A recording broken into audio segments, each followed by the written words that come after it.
ہمارے پہلے وقتوں میں جب یہ انگریزی تعلیمیں نہیں تھی نا تو گاؤں میں رہتے تھے، سادہ زندگی گزارتے تھے، تو ہمارے ہاں ایک کلچر ہوتا تھا، بیٹے مرد حضرات جب بھی گھروں سے کام پر جاتے تھے، کھیتوں میں جاتے تھے یا دکان پہ جاتے تھے یا نوکری پہ جاتے تھے نا، تو وہ گھر سے نکلتے ہوئے اگر ماں موجود ہوتی نا تو ماں سے نا اپنے کندھوں پہ نا ہاتھ پھرواتے تھے، باپ موجود ہوتا تھا تو باپ سے نا شفقت کا ہاتھ کندھے پہ ہاتھ پھروا کر جاتے تھے، اور گھر ہمیشہ بتا کر جاتے تھے کہ امی میں کام پر جا رہا ہوں، اور باپ سے بھی اجازت لیتے تھے کہ ابا جی میں کام پر جا رہا ہوں۔ تو ماں باپ کی جو ہے نا وہ ہاتھ پھروا کر جانا، ان کی شفقت لے کر جانا، ان سے مل کر جانا، یہ ہمارے کلچر میں عام تھا، اور اس کا فائدہ یہ ہوتا تھا کہ ماں باپ کو بھی پتا ہوتا تھا کہ میرا بیٹا مجھے مل کر گیا، اور جاتے ہوئے اس کا عمل ہے کہ وہ مجھے مل کر جاتا ہے، اور اس وقت ماں کو پتا ہوتا تھا اگر اس سے ابھی بیٹا نہیں مل کر گیا نا تو اس کو پتا ہوتا تھا کہ بیٹا ابھی گھر پر ہے، تو اس لیے جو ہے نا وہ بڑا حیران ہوتے تھے کہ میرا بیٹا مجھے مل کے کیوں نہیں گیا، تو وہ پریشان ہو جاتے تھے، اور جب کام سے واپس آتے تھے تو تب بھی جو ہے نا وہ ماں کے آ کے ملتے تھے اور باپ سے آ کر ملتے تھے، سلام کرتے تھے اور ہاتھ پھرواتے تھے، سر پہ ہاتھ پھیرنا یا کندھے پہ ہاتھ پھیرنا۔ اب زمانہ نا بدل گیا، اب نا لوگ ماں باپ کو انہوں نے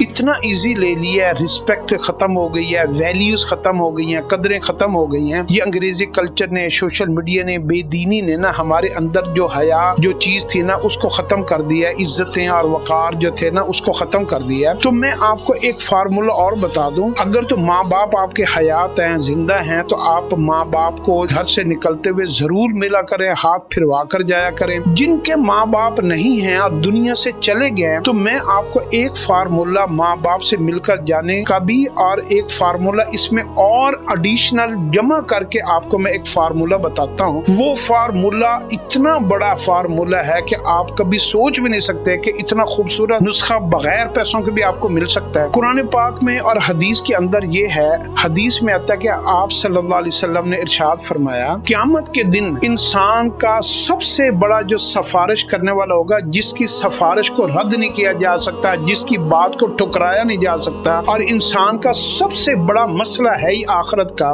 وہ ہے قرآن پاک۔ قرآن پاک کی باقی نبیوں کی بھی سفارش جو ہے نا، نبی بھی اللہ سے یہ کہیں گے کہ بس مجھے میری بخشش کر دی جائے۔